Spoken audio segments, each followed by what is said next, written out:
I'm Julie Rose. Welcome to Love What You Love. I'm an author, creator, and enthusiast, and I've always been fascinated by the things that people are super into because they're always a unique expression of curiosity and joy and wonder. So every other week, I'll introduce you to another fascinating human who's into really interesting stuff.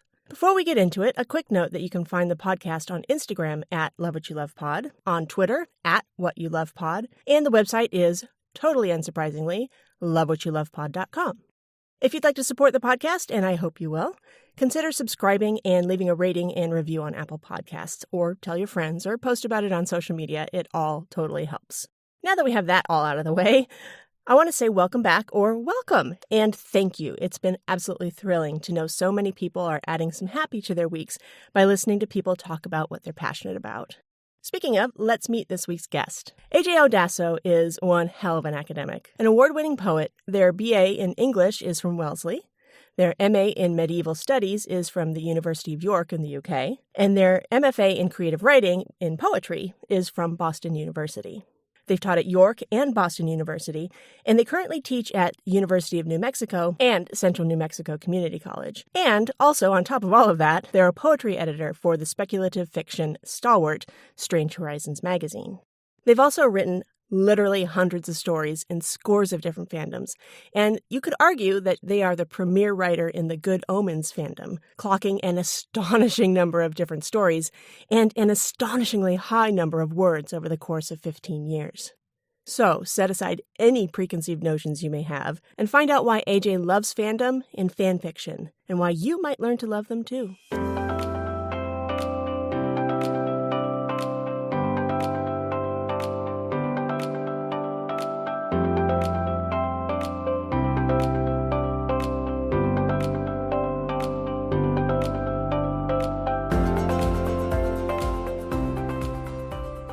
Hello, AJ. Thank you so much for being with me today. Thanks very much for having me. I think you interviewed me one time. It was years ago when we were both still on LiveJournal, wasn't it? It was a text interview. Anyway, when you asked me to come on the podcast, it reminded me that you had interviewed me before. So it's good to be doing this in a different format. Absolutely. Thank you so much again for joining me. Yeah, that feels like it was a million years ago.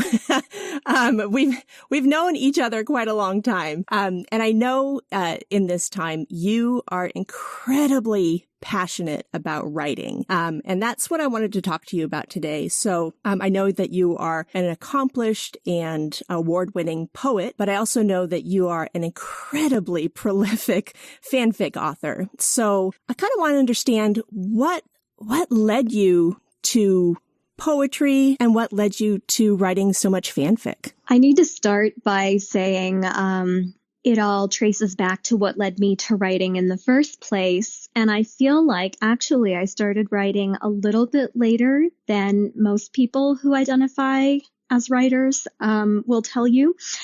At first, I did learn to read very early as a toddler. I learned to write like with a pen, form letters very early. But what I loved more than anything was drawing, actually, between about kindergarten or just before kindergarten and up through, I want to say junior high school. I was convinced that I wanted to be a visual artist. I drew constantly, took every art class at school that I possibly could as I moved through all the grades. And when I was about 13 years old, 14, so 7th or 8th grade, what I noticed was that I was unable to advance to any of the higher level art classes, no matter how much I practiced. And we're talking, I would spend hours a week after school drawing. I had sketchbook upon sketchbook upon sketchbook. And I was intensely frustrated with this situation. I wondered,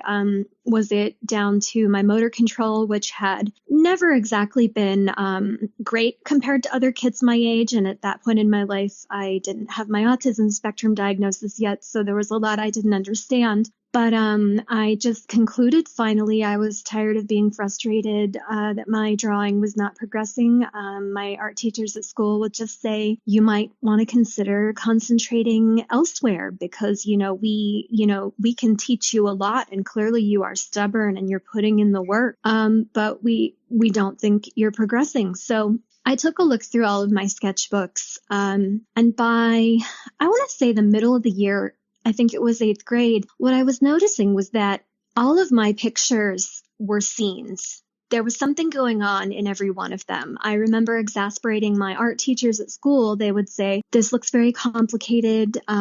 What's going on?" And I would be able to tell them, well, these characters in the images, they're from a book I love, or they're from a film I love, or they're characters that are original that I made up. And that character's life is like this, and there's this moment that's like this, and I wanted to draw that. And something went click. I feel like for a teenager, I was lucky to have the level of self-awareness and reflection that I had. I spent a lot of time alone. I was very, very, very much an introvert, and I am only slightly more extroverted now at the age of 38. I just turned 38 months or so ago. So I thought there's always something going on.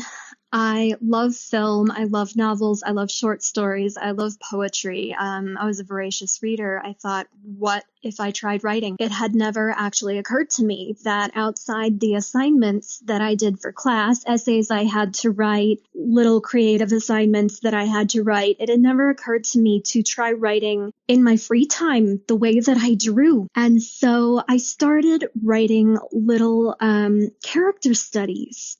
The first handful of these that I wrote were actually in verse. And I thought, oh, I may be onto something. Maybe words work for me the way that I wanted images to work for me. And so from there, I started experimenting. By 9th grade, I had actually started writing my first pieces of fan fiction. And so there was this period of a few years where my introduction to fandom and feedback and being in dialogue with other fan creators, other writers, period, was this intricate network of pen pals / fanzine runners and content creators. And I think one of the things that I love about fanfic and fandom is what you said, is that it's that connection, it's that dialogue, because, if you're posting something on LiveJournal or you're posting something on AO3, you get feedback and then people build off of that. I mean, for example, so you've got a Good Omens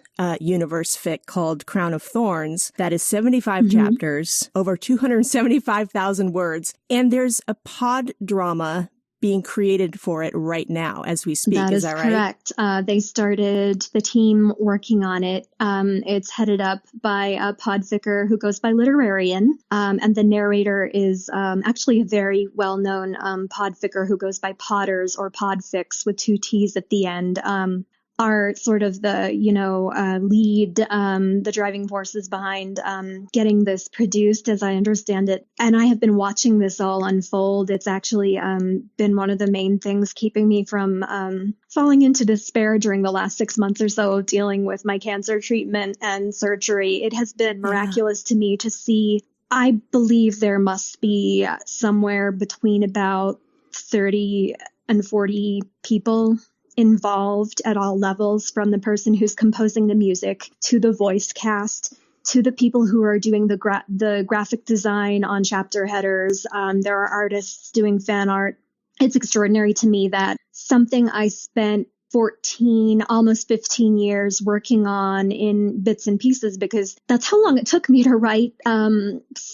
People shorten it to COT. So when I say that, I'll be talking about this series. And I have written other works of comparable length in far less time. In fact, my average production / writing time on a series of around 300,000 words is usually only 2 to 3 years. And this one, because Good Omens has been my home fandom for that long, this one universe, I recognized that I had put more of myself into it than any of my other fan works, and arguably any other writing I've ever done, aside from my books of poetry. I didn't want to rush it. I tried to let the story dictate itself insofar as I do understand it's my own subconscious working through plot and character development at its own rate. I might have gotten off on a tangent, but it's all to say it's incredibly rewarding and completely astonishing to me that something I spent so much, half my life to date, essentially writing this, that it's being turned into an audio drama. It's marvelous. Audio is my favorite format for this particular fictional universe, and I'm thrilled about every aspect of it. It's incredible. And I think the other thing that is so cool about this is that, your passion is translated into this incredibly long, complicated universe work. And then pretty soon you have this just incredible community of people who are super excited about something. And, with the state of the world, a group of people being super excited about something is really an amazing thing to celebrate. Yes. As fandom creators go, I recognize how fortunate I am. By the time I found myself on LiveJournal, which I was an undergraduate when I ended up posting whatever fandom or fandoms I was currently in, I started posting fiction for those on LiveJournal around 2002. And that was really when I got a foothold in online fandom. I have since then,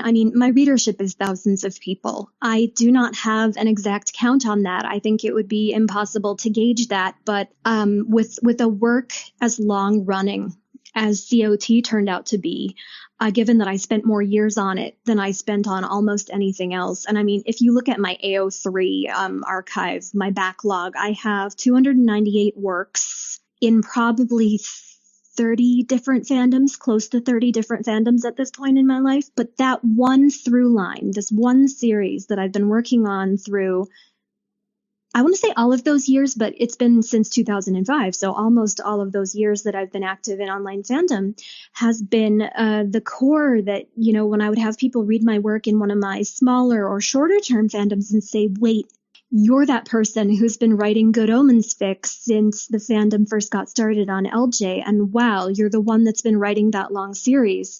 People say that you don't plan to end it. Is that true? Now, there was one point where I thought, because this series has been such a constant companion to me, I sort of wanted to keep writing it throughout my life, as long as I could maybe sustain it and keep it going without it getting stale. And then in 2018, I heard that a visual adaptation, the Amazon miniseries of Good Omens, was finally gonna become a reality. And that's when I told myself, you know what?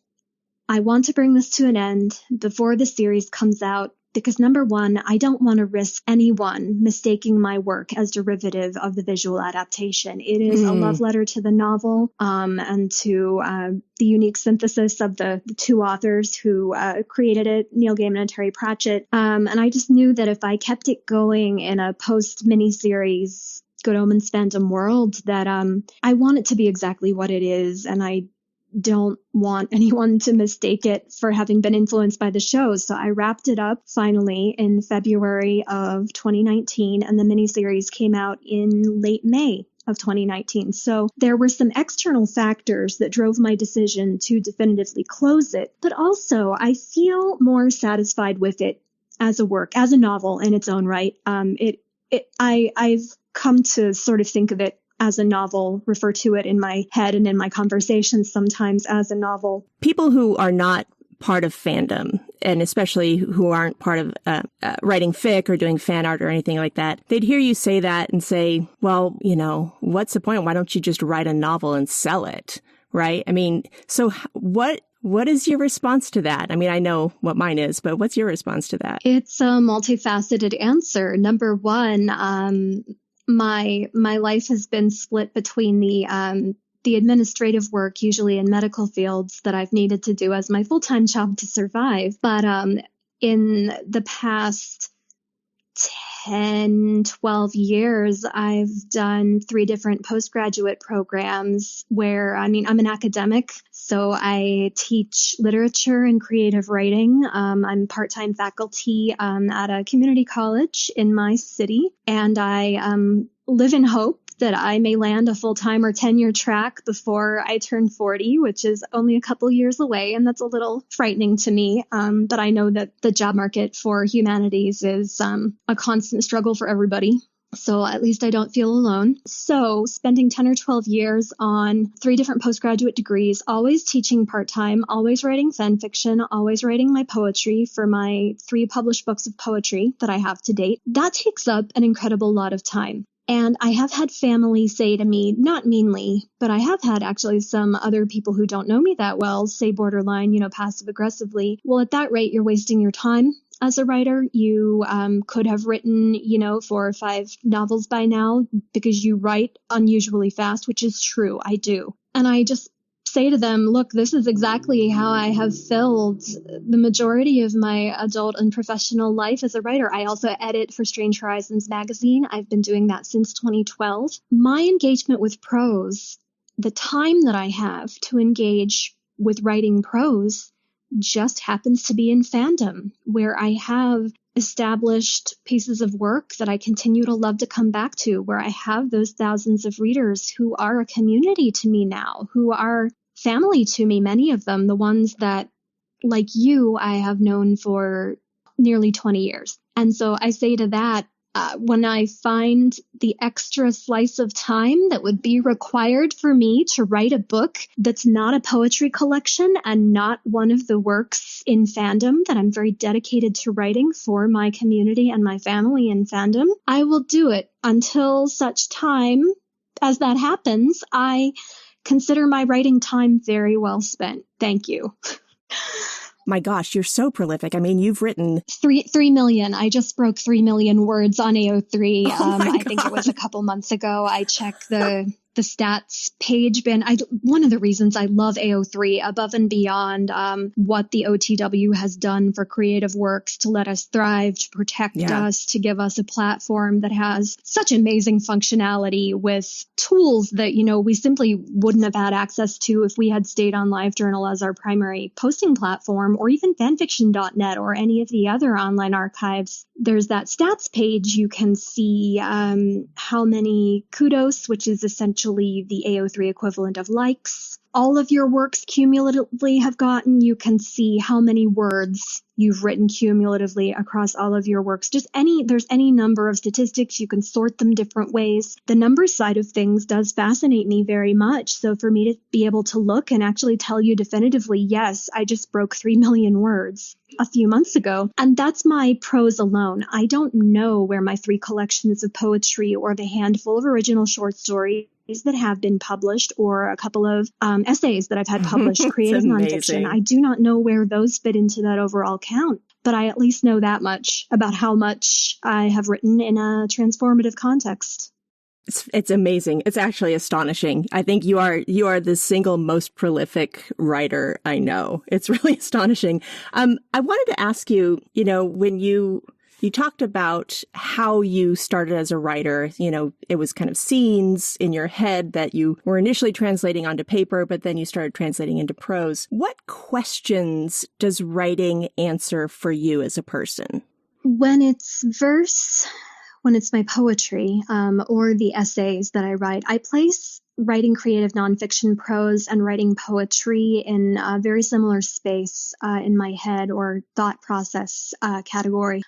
Which is I'm trying to make sense of many of the challenging and outlandish things that have happened to me in my relatively short life so far, in such a way that I can make art and feel that something beautiful has come out of the difficulty, but also to put that as a lifeline out there for others, because I know that it makes a difference. I was a young person who felt incredibly isolated until I knew any number of things about myself, and finding fandom and those writing communities helped me feel less alone. So I do one kind of writing to help people feel a bit less alone in their day-to-day real life, although let's face it, the line between real life writing and transformative works, fandom writing, is very thin.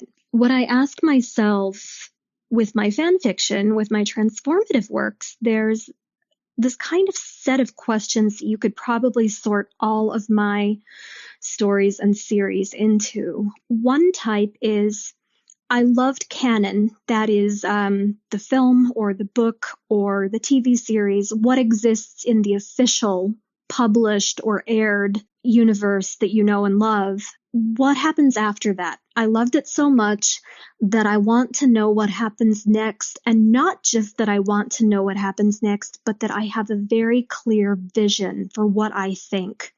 would happen in that universe. And I usually only do it in places where I'm aware that likely no sequel is going to appear. I generally like in instances where a creator of a franchise or whatever it happens to be is very active and still producing content, or like expresses the verbal intention to keep creating it, I kind of keep my hands off. I don't necessarily always like to engage with media that are still in progress and still have things being added. But in cases where, like, you know, you have a beautiful standalone novel like Good Omens, one of the authors is now dead, rest in peace, Terry Pratchett. They always sort of even said, you know, we view this as a one-off. We talked about doing a sequel, then we agreed that that was just not going to happen. You know, adaptations for radio and TV, yeah, we'll see. And so I thought, this one novel is all I'm ever going to get in this universe from its original creators. And that saddened me, especially when I thought, there's a little bit of an indicator of a launching off point for what those characters might do in their life after the book. And I'm going to chase that to the end of the line. I am going to do as many different permutations. Crown of Thorns is not the only fic series or universe that I've created in my Good Omens body of transformative work.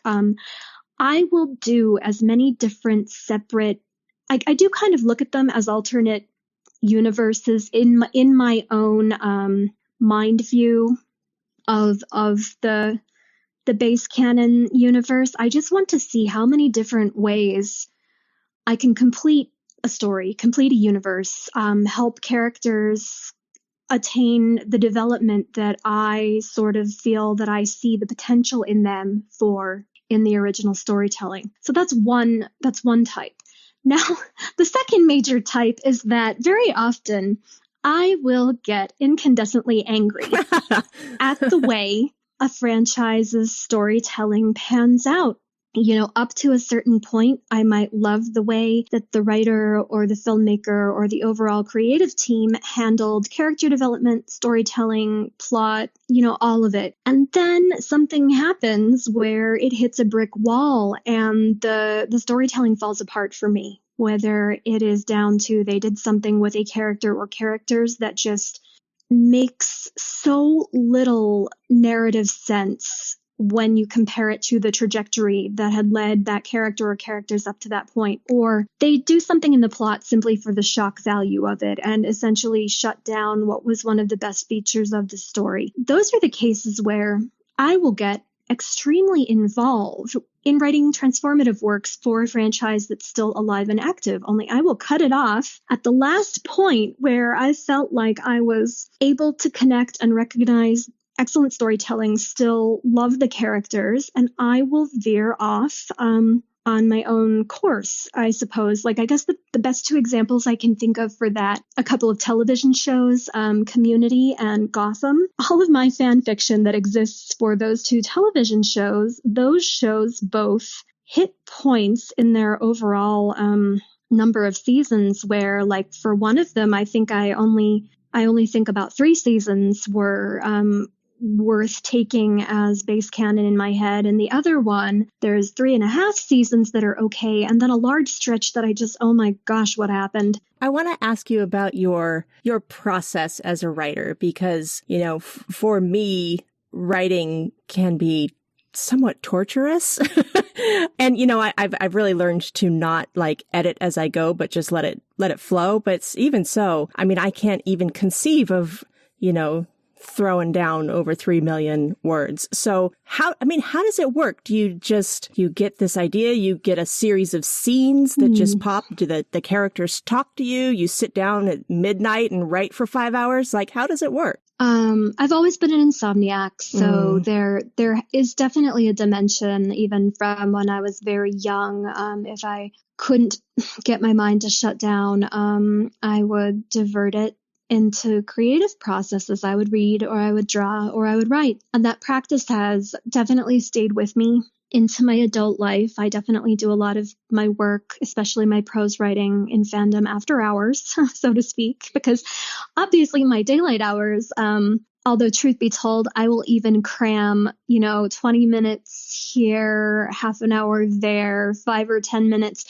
I do this writing wherever and whenever I can cram it in. As for the process, how a thing will be kicked off, sometimes it will be as little as there will be a scenario that I've been turning over in my head for a few days and I don't quite know how to start it. And then kind of out of the blue, while I'm engaged in some other mechanical task, I will hear a line of dialogue where the phrasing and the voice are just so on point that will usually be the key that I need to know, okay, that one line is part of a larger conversation, and I can tell from the phrasing of it what's going on in that conversation. So now I understand what this scene is and what is happening there, and I kind of build out from there. I'll start to and honestly, when I talk about this, I've had people be like, I don't even know what you're talking about. That's nuts. It sounds like witchcraft or something, but I'll build out from what I do know. So if I have a conversation that I can build around a single line of dialogue, I can build a larger situation, a larger scene. I can usually figure out whether it starts the piece or ends the piece or comes somewhere in the middle. And I can tell you that when I get one of those lines of dialogue in my head, all of these other surrounding things that are building out from it happen within minutes to an hour to the remainder of the day. It is strange even to me how quickly things will snap into focus once I solve the one little problem that my brain has been circling for a few days. So how do you capture that then? Because that's a lot. It's a lot. Yeah. I need to write down that line so I don't lose it. So I will write it down as a note in my phone. I will jot it on something. I will do a little voice recording on my phone. I will do whatever it takes not to lose the catalyst. And then I will spend, say that's a day on which I have very limited time, I will form a kind of outline, but it's not a highly organized, recognized format kind of outline. It's that I will throw down a sequence of what I think the scenes need to look like that will build that particular story. Scene 1 is this person's point of view, and here's roughly what happens in it. Scene 2 is in this character's point of view. Here's roughly what needs to happen in it. Oh, and here's that line of dialogue that started this all off, because I understand that it's going to belong in this second scene here, or third scene, or last. I will try to give myself a rough roadmap, and I mean, they're a mess. It'll be a note document or a Word document where each scene is just a messy paragraph in brackets. It will start off saying character's name, POV, colon, and then I'll just write in a stream of consciousness everything that I need to know to capture it for myself to come back to when I have the time to sit down and say, let's turn this first bracketed paragraph mess into the first scene of the story. And then I will systematically work my way through and expand. Now, as far as what I can get done in the length of a work day, say 8 or 10 hours, I think on my best days, I have gotten as many as 10,000 words out of myself in between 6 and 8 or 10 hours. And then on the bad days where it's like pulling teeth, I will feel lucky if I get 3,000 or 4,000 from myself. But, it's just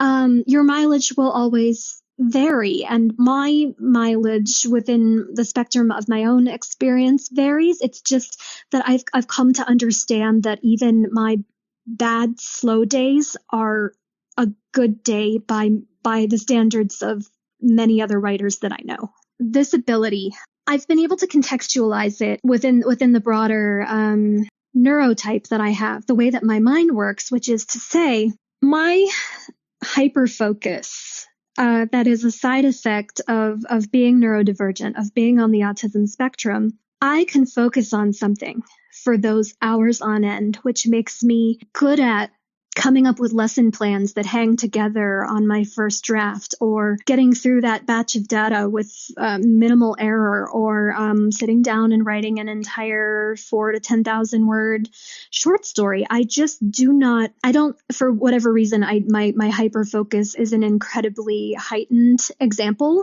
of hyper focus, and I do credit what I can do with language and the thought processes surrounding language and organizing language. I believe that's why I can do it. I believe that's why I can write the way I can, is that my mind, my my variety of hyperfocus and compulsion just happens to be attached to language. And I should also say language and flow of events within that context. And this is the point at which I'm not a scientist or a psychologist, so I can't really give you science or research, but I do recognize that the way my mind works is to blame for this productivity that I have.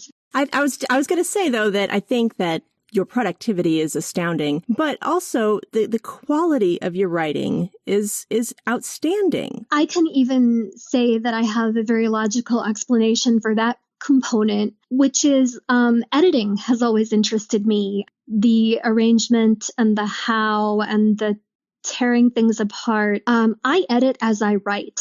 I rarely wait until I have a full draft, because the more editing I can do in the moment is less editing I have to do when the piece is done. And then I will definitely read through the thing again and maybe make a few tweaks here and there. But by that point, what I'm catching is usually the typos, the words that are like two words, maybe I swap the order, or so the more work I can get done in the moment. And some of the work I do professionally is also editing. As I mentioned, I'm an editor at Strange Horizons magazine. I do some freelance editing as and when I can fit that work in around everything else. I am not only obsessed with the act of writing, but the act of making my own work and the work of others better, as good as I can make it. I want my words to succeed, and I want the words of the people that I'm publishing or my friends who are posting online. Like, I want them to succeed. I want my students to succeed, whether it's creative work from them or essays. It's just, I'm constantly pushing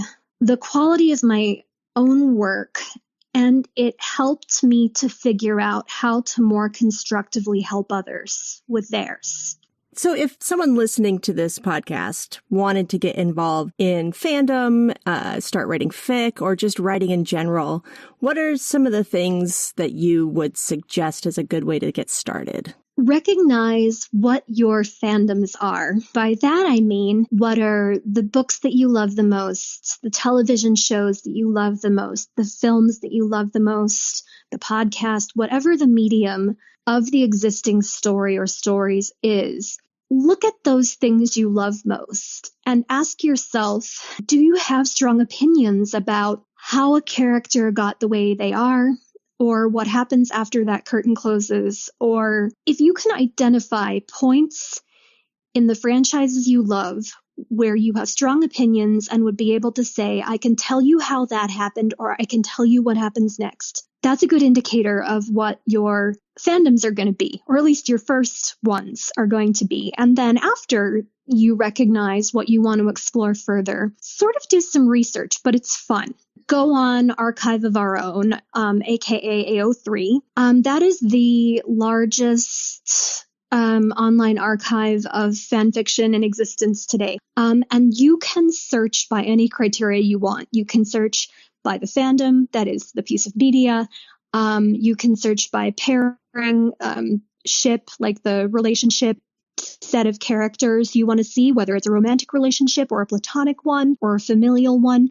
Read around, get a feel for what other people are doing. Use that to help your own thought processes, or use that if you get mad reading what some other people have done with these characters and say, no, I disagree. I think it would have gone this way instead.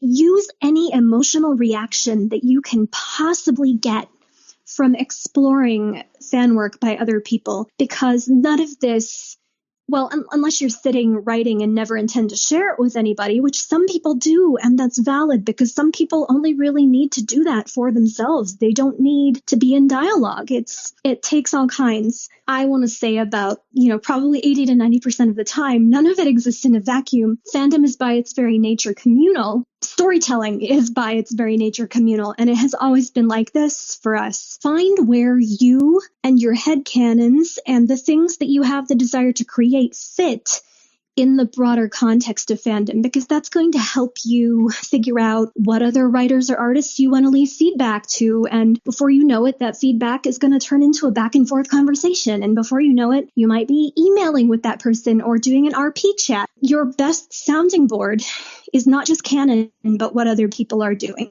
And then once you've, identified your fandoms, identified what kinds of things you want to make, identified what else out there might be useful to you in your own processes, get yourself an AO3 account, get yourself a Tumblr blog or a Dreamwidth account. That's another blogging platform. And just start creating, start writing, start drawing, start communicating with other people. Now, if you've never posted anything for sharing with other people before, that can be intimidating. By and large, fandom is a supportive place. Of course, you're going to run into internet trolls there, people who are just downright cruel or sociopathic or, any of those like negative, scary, terrifying. You will run into both the good and the bad. But what I want to say is that the good, at least for me, has far outweighed the bad. You will find your people. You will gain confidence, so that when the negativity comes, you'll just be able to say, look, I'm doing this because I love it. We're all doing this because we love it.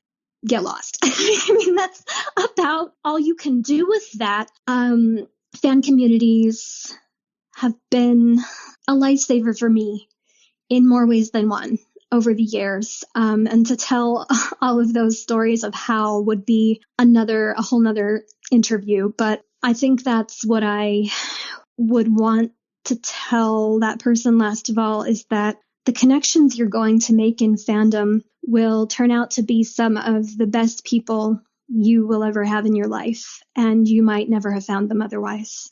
I'm on the verge of crying here because it's so true. By and large, the community and the connection and the confidence that you gain is just incredible. I think the community I have found in fandom and the community that exists in fandom at large is a place where people who have been made to feel like they don't belong their whole lives find belonging, because I have found belonging there, and most of the other people that I have met and bonded with in fandom found belonging there as well. Your passion absolutely just shines through. Thank you so much again, AJ. It's just been an absolute pleasure. Thank you, Julie. Well, I mean, look, like meeting people in fandom, this is like where it can get you, right? Like Exactly. You will meet people who like want to invite you on podcasts, and you're glad to go on their podcast. And I don't know, just the way I've been able to participate in other people's creative endeavors. It is a pleasure. Thank you. Big thank you to AJ for taking the time to chat with me. I could argue that fandom and fanfiction may be the ultimate in loving what you love, and AJ is an absolutely shining example of this. If you'd like to follow AJ or read their stories, you can find them at AJ Odasso on Twitter, Iris Bluefic on Tumblr, and Iris Bluefic on Archive of Our Own. I'll put links to AJ's socials in the show notes, along with a link to the pod drama that we were talking about. So, what are you into? Drop me an email at lovewhatyoulovepod@gmail.com, and maybe we can chat for a future episode. Big thanks to Zeke Rodriguez-Thomas at Mindjam Media for the editing assistance. You can find Zeke at mindjammedia.com. Also, big thanks to Emily White for the episode transcripts, which are available to patrons at patreon.com/lovewhatyoulovepod. If you need transcription services, email her at hireemilywhite@gmail.com. How perfect is that? I hope the show has added a little hope and happiness to your week and has inspired you to just go out there and love the hell out of whatever it is that you love. Please share that love with other people, because we need a lot more love and joy and hope in this world, especially right now. Thanks for listening. Let's hang out again soon.